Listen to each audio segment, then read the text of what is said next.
Howdy, folks. Welcome to the channel, Rockin' the Country. I'm Don. This is the first of 6 episodes of a documentary on the women of country music. funRonni made a gift to the channel for me to do this one. So, Ronnie, shout out to you. Thank you for this one. I'm wearing my Kentucky hat because that's where Loretta Lynn is from. And I'm like, yep, I guarantee Loretta's going to be on this. I haven't seen this. It's an hour and a half documentary. And Ronnie made the equivalent of 6 gifts to the channel for me to break this down into 6 parts. So let's just get into this and see what the women of country music is all about. And I think it's from 93. I think by memory, that's what your email said to me. Oh, yep, it's right there. Okay, here we go. Cops and street stories will not be seen tonight in order to bring you the following CBS special presentation. Tonight, the largest gathering of women performers in the history of country music come together to celebrate a century of sisterhood. Starring Lynn Anderson, Susie Boggess, Mary Chapin Carpenter, The Carters, Lacey J. Dalton, Holly Dunn, Dale Evans, Donna Fargo, Emmylou Harris, Wanda Jackson, Naomi Judd, Brenda Lee, Patty Loveless, Loretta Lynn, Rose Maddox, Louise Mandrell, Kathy Mattea, Martina McBride, Patsy Montana, Lori Morgan, Anne Murray, Katie Oslin, Marie Osmond, Jeannie C. Riley, Pam Tillis, Tanya Tucker, Kitty Wells, Michelle Wright, Tammy Wynette, Winona, Trisha Yearwood, and over 40 more as CBS proudly presents Good the Lord. Women of Country.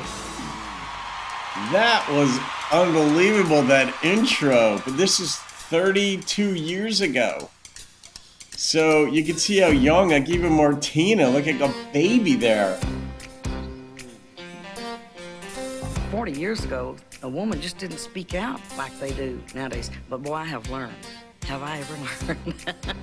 The more I needed, the less you gave. A woman was the token bit thrown in the middle of about 4 or 5 guys on a lineup of talent. And now we got our own show.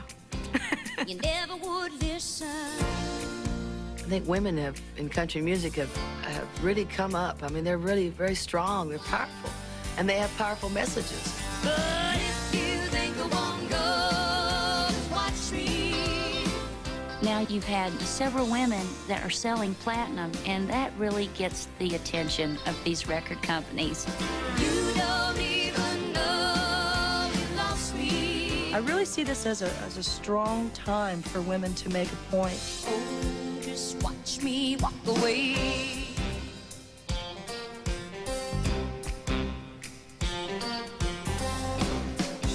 How could anybody ever say it's a man's world? Hey, a woman's got it by the tail. So, somebody count it. 1, 2, 3, 4. Everything we got the hard way. When this project came along, it was the most exciting thing to me that's come down the turnpike in the last 15 years. Ready, Bill? We have speed. I think we've got the best crop of new singers now, this era we're talking about, than we've had in a long time.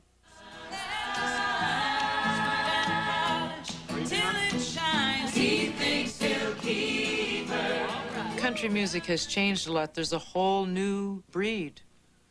There's been a turnover. The reason that it's happening for us today is because of our idols, people like Tammy Wynette and Loretta Lynn, Patsy Montana, Patsy Cline, people that have paved the way for us to be here today. Hopefully, by us being here, it won't be as hard as for the next generation.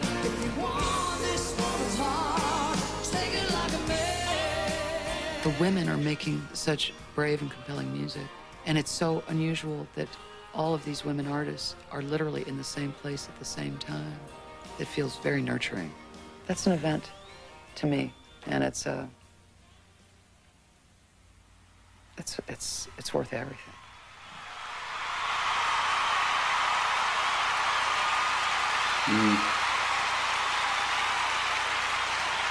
You go from Princeton.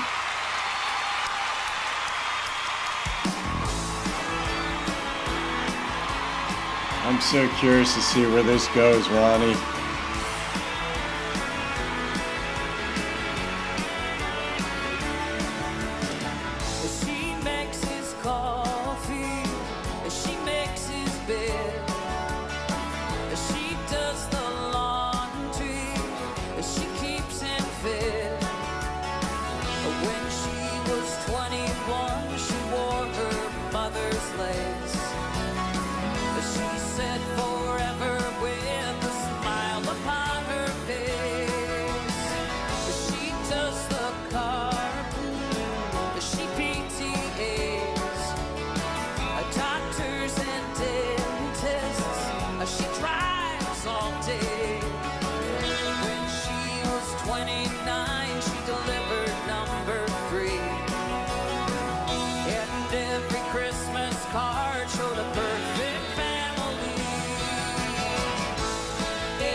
Oh, they do change their mind.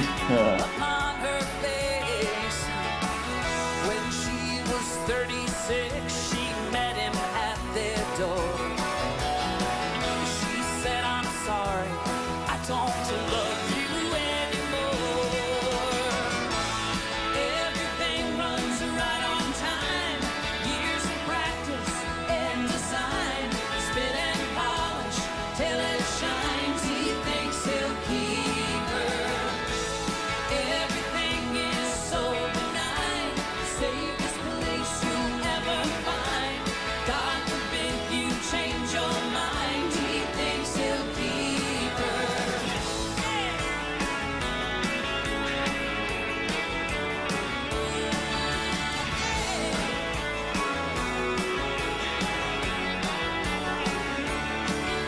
For 15 years she had a job and not one raise in pay. Now she's in the typing pool at minimum wage. Everything runs right on time. Years of practice and design. Spit and polish till it shines. He thinks he'll keep her. Everything is so benign. Safest place you'll never find. You'll stay till you change your mind. He thinks he'll keep her. All right.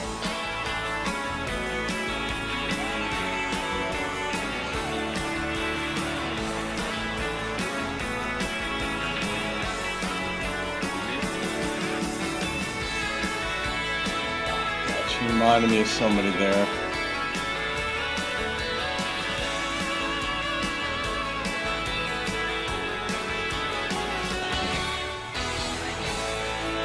Wonder what it's like for the male musicians to be playing with them with this theme going on.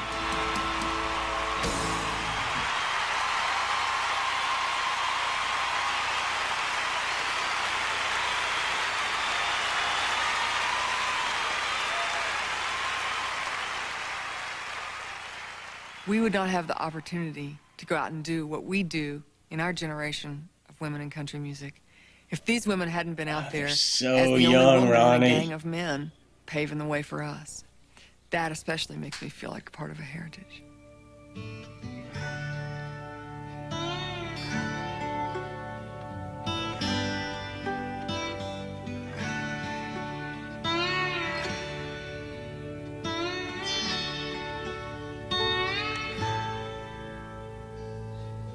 Women just wasn't in the entertainment business.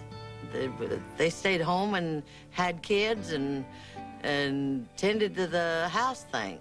We were not quite accepted as musicians because we were women. Well, you know, back in the 1920s, it was just not acceptable for a female to be independent, especially not to be alone out on the road. So she was usually relegated to working within the confines of a family group. It had to be a family because the girl carried a bad name if she wasn't with some member of her family. You did not sing about drinking or out dancing or having a good, it was mainly the old songs. From the early family groups came our first female stars. The Carter family gave us a couple of the best ever, and that was Sarah and Maybelle. And I remember coming in from milking the cows, this is the truth, and I turned on the radio and I heard somebody singing, Keep on the Sunny Side. Keep on the sunny side, always on the sunny side. Keep on the sunny side of life. And I thought it was the greatest sound, and I thought they were wonderful, so I wanted to know all about the Carter family. Mother Maybelle Carter and Aunt Sarah Carter were probably the first two truly liberated women that I've ever known or come in contact with. I don't think they really realized what they were doing. They sang for the love of singing. They were both very talented. Mother Maybelle was a perfectionist with the music she played. She played this unique style of guitar where she played the melody with her thumb and then filled in all the other parts with the rest of her fingers that flew like wildfire. The thing about my grandmother that I remember the most is that she had a wonderful sense of humor, and she loved what she did so much. It was real folk music at its best. the fact that they were really playing music that had been handed down through generations. There was something even very spiritual about how they sounded, even when they sang secular songs. So much power in their voices and in the simplicity of their music. And of course, in Maybelle's playing. I think it also brought me back in touch with my roots of being from the rural South. So without even realizing it, I think I was sort of relating to something that was deep in my blood.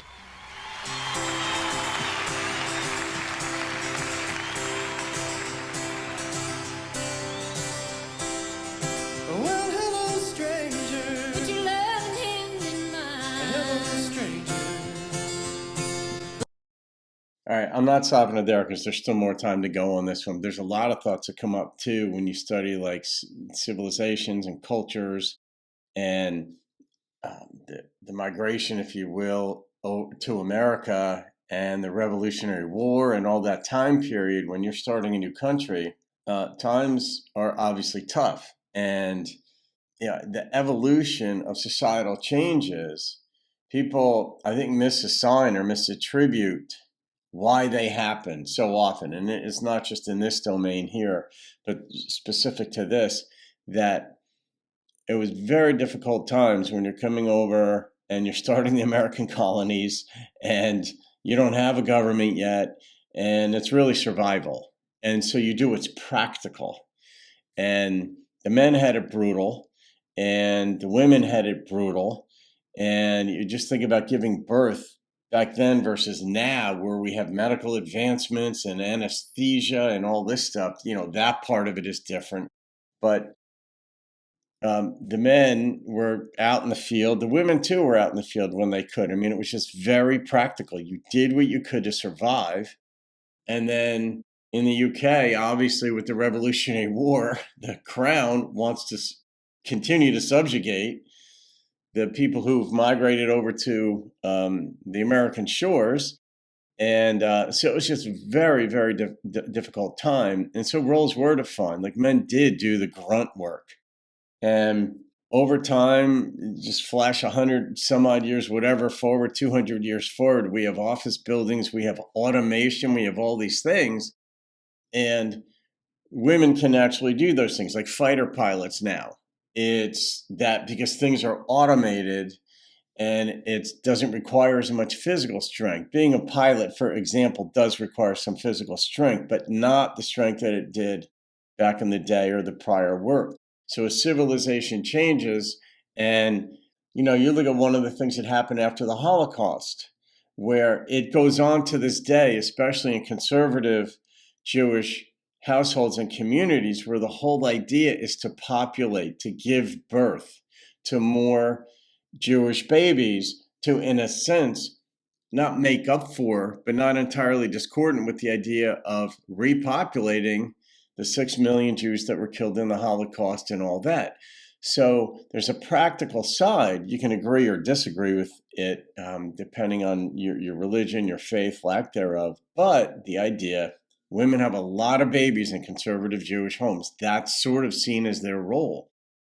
And every culture has its own approach. But in America, with the Revolutionary War and so much death happening and so on moving forward, that having babies in America was a big, big deal. Plus, a lot of babies died. Women sometimes would die in childbirth, but the babies would die in childbirth too.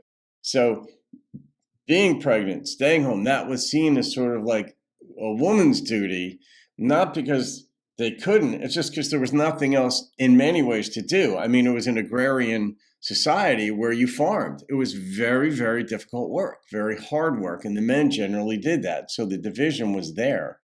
Then, electronic equipment is discovered, the light bulb is discovered, all these parts of society move forward, if you will, all these new inventions, and the men are the ones doing that. The women are home with the babies, not because they couldn't play music, but that is the way the society in America developed. It grew that way, and every society has its own ways in which they grow or don't grow. So it was sort of like in a sense, a natural evolution. And then you got like Loretta came along and Patsy Cline in them. And I don't think it was necessary. My view isn't that it was just strictly a sexist thing. It was a practical side to the way in which American society grew, and we're here now, obviously, there were social mores and views where back then it was like women were having babies, right? And that was a practical thing. So, and this isn't a matter of agreeing or disagreeing with how things develop. I'm just saying that's the way things develop in a dog-eat-dog world, if you will. And America had its enemies, if you will, not the least of which was the British Crown. But now we've since kissed and made up there. But now there are obviously women doing everything. But I don't think it's just because when something is new, it's like, okay, what does this mean type of deal. I have my aversion, if you will, to artificial intelligence. It's new and it's sort of everywhere, but I have an aversion to it. I don't know what it means. And that's not a perfect analogy, but it's, in one sense, the principle is there that when something's new, people are like, okay, where does this go? What does this mean? Can we manage it? How does it get met? How do we handle this? What does it look like? Is this going to kill an industry? Screenwriters and Hollywood have been having meetings, and they struck over this artificial intelligent writing scripts for movies. What does this mean to the screenwriters who are part of the guild and the union, men and women in this case, who are making their living from it? Now artificial intelligence can just take it over. It's like, how do we manage this so it doesn't kill the industry? And that's, I think, kind of the way it was, just an alternate view of how things developed with women in country music, or any music for that, or in any endeavor, because as the roles were developed, it was very different. And then on the flip side, for example, like when men went into school teaching or became nurses, that was just different. And it's like, anytime something's different, people are like, what does this mean? That's not what we're used to. Should you be doing that? And now nobody thinks twice about a male nurse, for example, or a male teacher. We've all had them. So, all right. Put your loving hand in mine. You are a stranger, and you're a friend of mine. Sounds like Vince. No.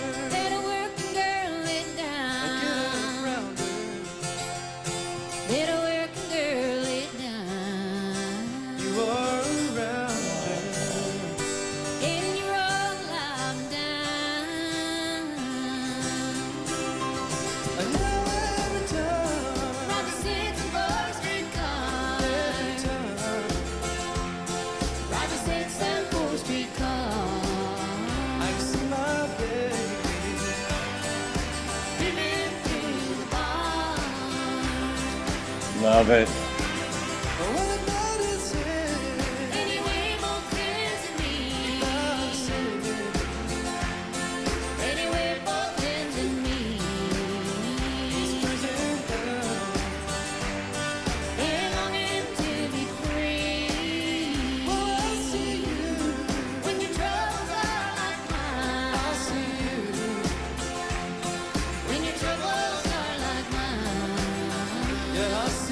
I love that she's wearing white, stands out.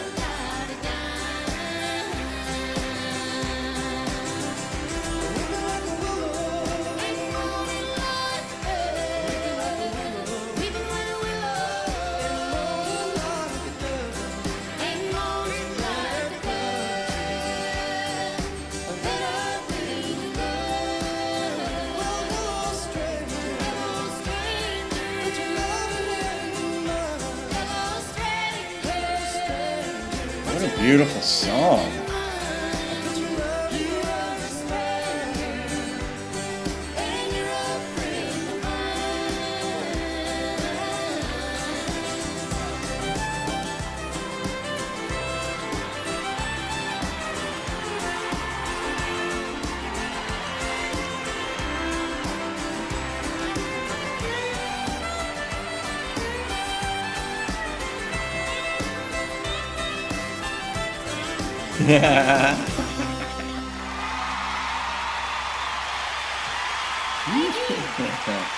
Reminds me of Redbone. All right, I'm going to leave that one now. It's 14 minutes on the nose. I'm going to leave that one there. We got Minnie Pearl coming up. Honestly, I mean, it's made for television, clearly, so there's going to be a time limit on it, but I don't know how much footage went up on the cutting room floor, because there's no way that this hour and a half long special, I don't know what you decide to put in, keep out. Like in the beginning, they even said, that they peeled off all the names of all these artists, and then they're like, and 40 more. And you're like, well, how do you decide which ones to name and which ones to not name, and then to include who gets to perform, who doesn't? It's just, I mean, there's just so much here. And I'm looking forward to this journey. I'm looking forward to see where it's going, just the evolution of the music itself, not just the female component to it. Obviously, that's what this is centered on, but just to see there's so many aspects of this. So, all right, guys, that's part one, courtesy of funRonni in upstate New York. There it is. All right, guys, have a great day. See you on the next episode, and keep rocking the country. How could anybody ever say it's a man's world? Hey, a woman's got it by the tail.